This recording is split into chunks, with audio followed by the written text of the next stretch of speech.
Commission meeting to order. Today is Wednesday, July 6th. It is now 2:00 p.m. We are here live at the Honolulu Police Department. We're also streaming live via WebEx and YouTube. Thank you for those members of the public for joining us.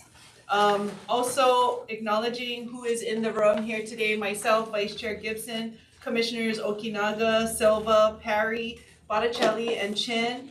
Also, Corporation Counsel is present along with HPC staff. And joining us live also today is Chief Logan. If you could introduce who's with you. I have Deputy Chief Horikawa and Deputy Chief Vanich with me also. Thank you. And also acknowledging members of the public. Thank you for joining us live here at the station. At this time, I'd like to confirm quorum with Corporation Counsel. Madam Chair, you do have a quorum. Thank you very much, Corporation Counsel. We will now move on to public testimony. At this time, we don't have any in-person testimony, or may I confirm that, Executive Officer? Yes, I just checked outside, there's nobody outside. Okay. With no other public testimony live, we do not have any requests by telephone, but we do want to acknowledge two written testimonies. One from Ms. Natalie Iwasa, both testimonies you have copies of, and the second one from Mr. and Mrs. Salcido. For members of the public, Ms. Iwasa's testimony is referencing an incident that she witnessed at Sandy Beach with respect to traffic and cars, trucks burning out on the afternoon of June 26th at 3 p.m. She wanted to bring it to our attention. She has some questions. We have forwarded these questions to the chief for any follow-up, as well as we have shared the testimony from Mr. and Mrs. Salcido with members of the commission, and also will be forwarding it to the chief's office, acknowledging the incident they described at our previous meeting or last meeting last month when HPD responded to an incident on June 18th. Just wanting to acknowledge those in writing. Any questions with respect to the written testimony from commissioners? Seeing no questions, we'll move on our agenda with the Chief of Police report. Chief Logan, thanks for joining us. Thank you, and we're prepared to respond to both of those written testimonies today as soon as I get done with my initials. Thank you for the opportunity today. Chair Olivato and Vice Chair Gibson, thank you so much. And Commissioners, so I'd like to provide some information from our two entities, the patrol and the administrative side. So in District 3, we had Sergeant Gary Montalba, whose persistence paid off. He met a 75-year-old female who was from Japan, but she was living here. Her husband passed away from a nursing home, and then she was unfortunately left homeless after that. And so he, with persistence, convinced her to come into the Honolulu program. And so she has been taken care of since then. So great opportunity and officers' persistence in being able to forward a program that the Honolulu program, such as for homeless people, to how to get them into the program and then onto housing and other ways to continue in living in Hawaii in a more humane style of living. In District 7, we had Officer Pai Shin, who was eating at the Windward Mall, a male collapsed. He performed CPR until the medical services arrived. We found out later on that the male did survive. Not only did the male survive, but it was his birthday that day. And then the very next day, his wife or girlfriend gave birth that day. So he was able to watch the birth from his hospital room via social media. And so that was a great opportunity. So hats off to Officer Shin for all of his hard work. And then as far as what the Salcidos provided last week, or last opportunity at the Police Commission meeting, Officer Ruiz was the officer that was the arresting officer in that incident. And there were multiple people that were there that day. The assisting Officer Bailey also assisted in the arrest, and Sergeant Maioho. And then 4 other officers responded, Officers Sonobe, Shinek, Domingo, and Bumangan, all participated in the events that happened there at Pokai Bay. And so there was a full involvement by the district out on that side to assist in criminal property damage arrest for the individual. As far as we were involved in several other events on the administration side. So we had District 6 Community Policing Team was involved in 2 public seminars with Kapuna and the general public on reporting of criminal activity and then their own personal safety tips. And then we had Wahiawa and downtown graffiti cleanups for districts 2 and 7, correction, 2 and 1. And then District 7 did a preparedness safety fair at Kahala Mall. And then we had Coffee with a Cop. We had one at Schofield Barracks in late June, and then July 1st, we had one downtown Starbucks. And then this morning, there was one in Haleiwa. And to give you a little idea of who showed up at the Coffee with a Cop event at the downtown Starbucks, we had 15 people come in to talk with the police major, a captain, and then 10 District 1 officers that were there. We also did a Laniquila Pacific Meals on Wheels program.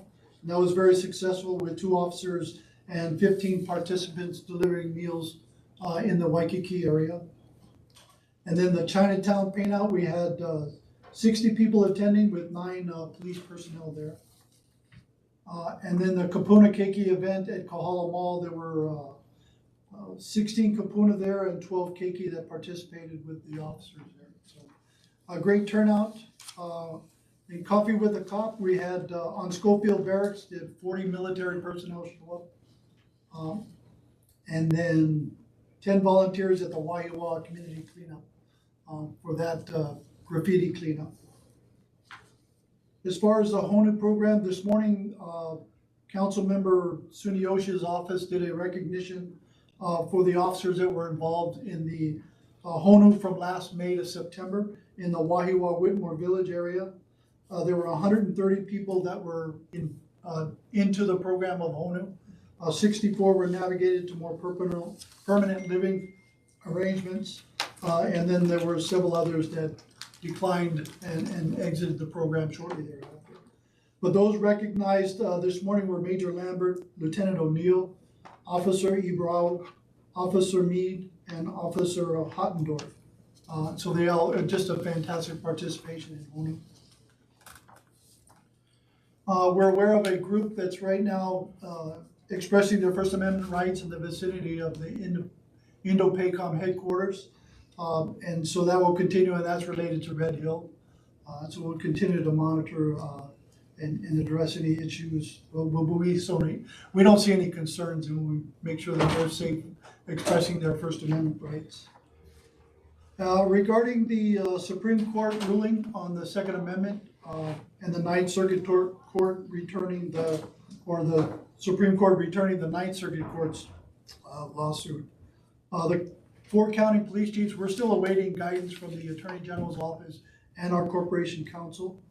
We understand we met, we understand that they have met, and then I think there's a subsequent meeting with the 4 chiefs and the attorneys to decide what is the guidance and direction in the future. As many of us know, the Supreme Court ruling took away the requirement for us to ask for a why. Why do you need a license, right? But what it didn't take away was the state's responsibility to administer this program, right? Of how people are going to get a license and what requirements are behind a license to carry, right? So that's what we're still working and waiting on that guidance. So we look forward to that, even though the chiefs are responsible for, per the Chapter 134.9, issuing the license. But the program still belongs to the state as it's written in the state law. And so we're waiting for that direction. But we're standing by to issue those licenses. We don't think it's a if, it's a when, and just how we're going to go about doing that.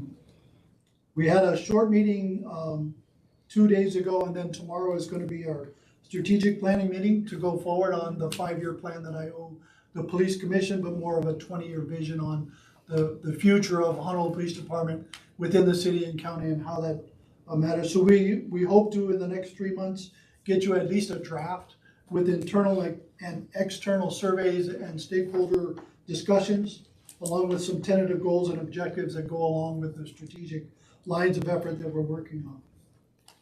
And over the last 2 weeks, I've made appearances on the three major TV station, Hawaii News Now, KHON, and KITV morning show programs. So I've done that to kind of get some, my philosophy out there, what I'm looking for, priorities, and then how the community can help us do our job. And then I've also done the Rick Hamada show and then the conversation with Catherine Cruz. So those are the things that HPD has been involved with. And I can call up Deputy Chief Horikawa to discuss the other written testimony that you received regarding Sandy Beach. Good afternoon, Commissioners, Deputy Chief Horikawa. So this is in response to Ms. Iwasa's written complaint. So I can confirm that on June 26th, which was a Sunday, excuse me, there were about 2,000 or so unruly / non-compliant personnel or people at Sandy Beach in about 500 vehicles. Part of a car group called Hawaii's Finest, no relation, by the way. But then, so apparently they were there from about 2 o'clock to about 7:30 or so. During that time, it took really the whole district to come out and disperse the crowd. So initially, the people, they just weren't listening to the officers, continued to burn rubber, and to the point where additional help was called. Eventually, the whole district was mobilized to respond to that, and it took about 4 hours to resolve that. So I think reading her testimony, looked like she was there from about 3 o'clock, 3:30, which was about the initial time of the event. So at that time, I think units were still mobilizing. Not everybody got there yet, so that's why she probably didn't see any results at that time. But at the end of it, one person was arrested. There were about 15 citations, 2 trucks were towed, and numerous warnings were made. So we did take enforcement action on that. Chief, was there a heads up for the event? Did we know it was gonna happen? No, it was non-permitted. Non-permitted, Yep. so it just happened. Right. So we had no idea until that happened. Thank you. I think it was tied in, not tied in, but there was a like a surf type event going on at the time at Sandy's, not related, but they took that opportunity to be there. Thank you. So on what basis do you disperse the crowd? I'm sorry? What is the justification for dispersing the crowd? Basically because they were conducting like really, almost like illegal activities by burning rubber, not listening, that kind of stuff, disrupting traffic and so forth. So it was deemed to be like an unruly crowd, so they wanted to disperse that action before it got worse. So that's basically it. Does this sort of thing happen very often? Is it frequent? Not too often. Is that a notorious spot for it, or do they move around? Well, Sandy Beach, I mean, it is a known hangout. It does attract a lot of crowds. So, it could be because of that, whatever event was occurring, that drew more people to it, and maybe that group that was part of that crew stopped there as part of their route, and just ended up being just unruly that day. So, yeah, we took action. Again, we did make an arrest. Yeah. No citations. What was the arrest for? It was for disorderly conduct. Thank you, Chief. So can I just use this as an opportunity? So how do we circle back then with the people who write in where we actually have such a great answer like that that's responsive? We could just let Miss Iwasa know that our recording is on our YouTube. Okay. And she can go to the link to rewatch it, if she's not already watching live, Miss Iwasa, which I probably think she is. So we just appreciate her testimony, and I think, I passed by and I was wondering why there is so much, black tire marks there. So I see what the there's evidence of some type of activity, which usually occurs like midnight, right, around that area, because people are just flying through there. I don't know, that's just what I assume. But I also sorry, I don't mean to take over, but I also been witness to H3, this type of activity where potential racers like hold back traffic and like wanna use that area for racing. So whenever I see that, I try to contact HPD, but it is as though they just, try to avert the situation by speeding away, so. Yeah, we're aware of those incidents on the H3, and we have our traffic division personnel and District 4 monitoring that. So. It's good to know. Any other questions? Of course. Sure. So Chief, thank you very much for sharing the good news and to be able to talk about that stuff. I think more often than not in these meetings, we're often just reacting to a crisis. It's probably what could be happening like I said, more often than not. I appreciate that you're taking the opportunity to let us know about those things, because I think a lot of people do watch our meetings, and people in the department watch the meetings, and they really want to be able to hear these things. So, and I think it also actually helps balance our own perspective in terms of what the department is accomplishing, so that we're not always just focusing on the 2 or 3 big crises that are taking place. So I can appreciate that. Getting back to the firearms law, so I get that you're waiting for guidance from the Attorney General or from Court Counsel in wake of the Supreme Court decision. Are there permit requests coming in to Honolulu County now, Yes. and what are you doing with them? Are you waiting, or how are you? I wonder if we could get a feel for that in terms of like how quickly decisions need to be made about this. So we do have requests or applications coming in. I have a slide here that shows over the last 10 years and then over the last couple of weeks.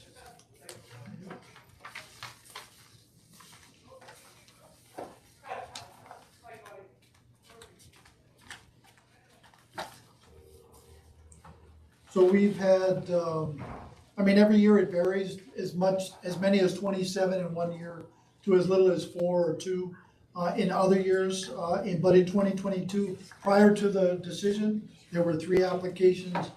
As of late June, we've had 48 applications. That doesn't include what came in today. And so those are on hold until further notice, until I get a guidance and direction, and then I'm ready to move forward. Okay, thank you for sharing that. Chief, is there anything new with the grab and goes?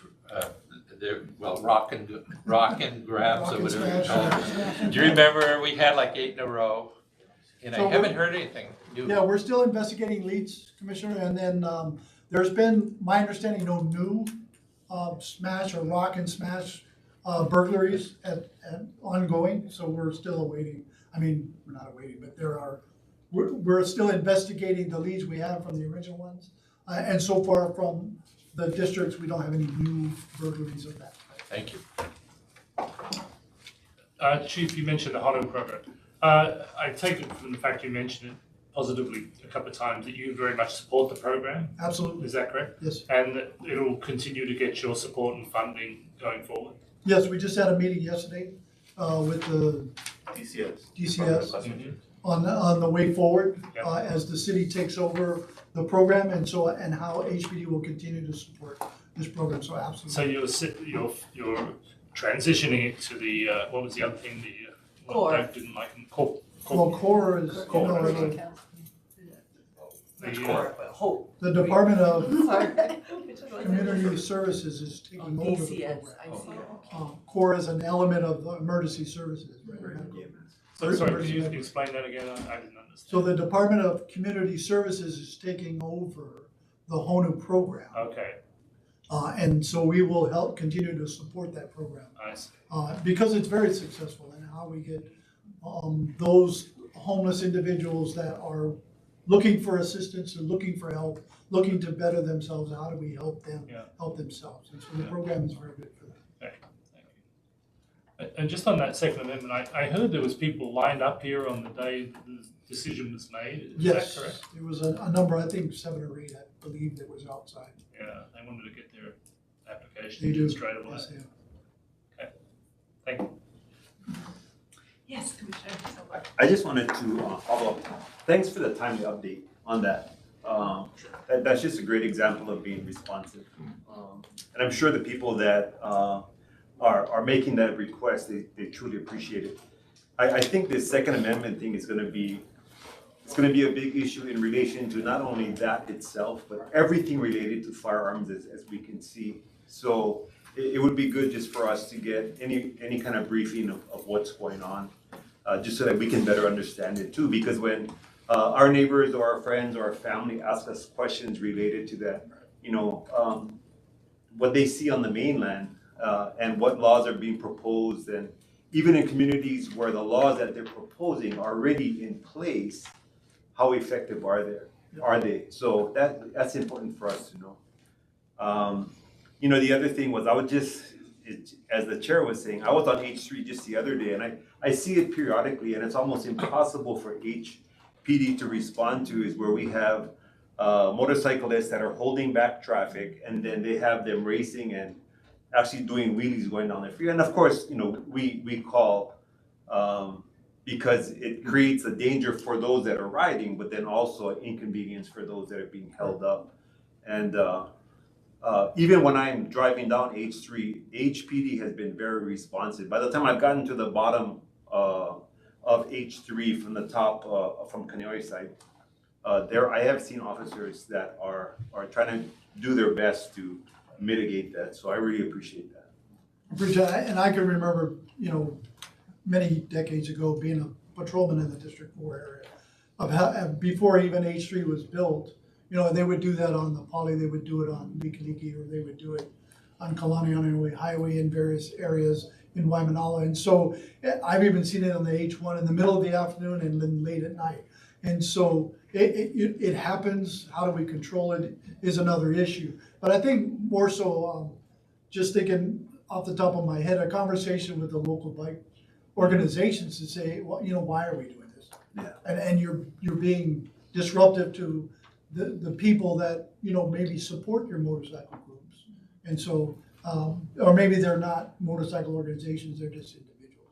So there's a bit more information we need to do. Any other questions for Chief, Deputy Chiefs? Okay, thank you, Chief. Thank you. If that concludes your report, we'll move on to the approval of minutes for the open session of May 12th. Commissioner Silva. All right. That's you.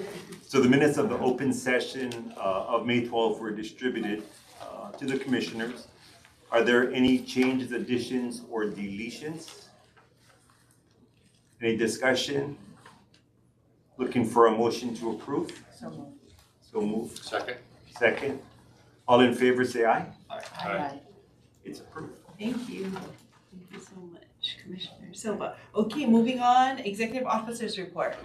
Jim. Thank you, Chair. As of yesterday, July 5th, we have a total of 45 cases. Of the 45, 20 remain pending. 10 has been referred to PSO, 1 has been closed by a public service report, and 5 were administratively closed. That is my report for the status of investigations. May I proceed to the office report? Yes, please do. Thank you. I'd like to give an update about the city auditor that we're being audited for the last month or so. We're over a general review of the audit process, and will take anywhere between 1 to 2 more months, and is currently ongoing. The auditor comes about 3 times a week to look at what we have, anything in the office. It pertains to our files and our reports.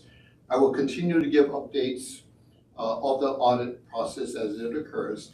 And in the future, the auditor advised that we will request a meeting with the chair and the vice chair at a future date as well. For the personnel report, we still have 2 vacant positions. We are, as I reported in our last meeting on the 22nd of June, we're in the process of looking into the duties and responsibilities of several of the positions, being creative to fit the needs of the positions as it relates to the mission and objectives of the Police Commission. We will review that if there are any recommendations into changing the descriptions by incorporating different tasks would fit the mission and the goals, and if any changes that we see, we will bring it to the commission before making any recommendations. As for the NOCO conference I reported on the 22nd of June, we are a member, and a year ago we did a survey. So if you just go on the NOCO website, and it has a map of the United States as well as Hawaii, and you just click on Hawaii, it will tell us each of the commissions, their duties, as well. NACO is a nonprofit organization that works to enhance civilian accountability and transparency in policing and to build the community trust through civilian oversight. The website is nacole.org for those who are interested. As well, their advertising is 28th annual conference that's scheduled for September from the 11th to the 15th in Fort Worth, Texas. There's also on the web, they have a virtual training exercise in October, November, and in the months of October and November. And of course, you can go on the web and inquire about those virtual meetings as well. That completes my report. Any questions for Executive Officer Yuen? Seeing no questions, we're moving on. Thank you very much, Mr. Yuen. And that brings us to consideration of executive session at this time. The following agenda items will be reviewed in executive session pursuant to HRS 92-5A, subsections 2, 4, 5, 6, and 8. To consider the hire, evaluation, dismissal, or discipline of an officer or employee, or of charges brought against an officer or employee. The consideration of matters affecting privacy will be involved.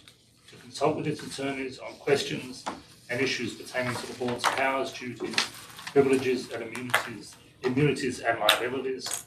To investigate proceedings regarding criminal misconduct. To consider sensitive matters related to public safety or security. To deliberate or make a decision upon a matter that requires the consideration of information that must be kept confidential pursuant to state or federal law or a court order. During this meeting, there may be discussions with the Chief of Police and staff regarding internal strategies and sensitive criminal investigation matters relating to public safety that disclosure would significantly risk the circumvention of law and undermine the effectiveness of the public protection by the police. I'd like to make a motion that we move into executive session. Thank you. Is there any discussion? Seeing no discussion, all those in favor of going into executive session, say aye. Aye. Any noes or abstentions? Seeing none, the motion carries. We'll now move into executive session. Thank you to members of the public who are joining us via WebEx. We will be signing off of this meeting at this time. For those wanting to join us in part 2 of the meeting, please refer to our agenda for the link. Thank you very much. We will be signing off at this time.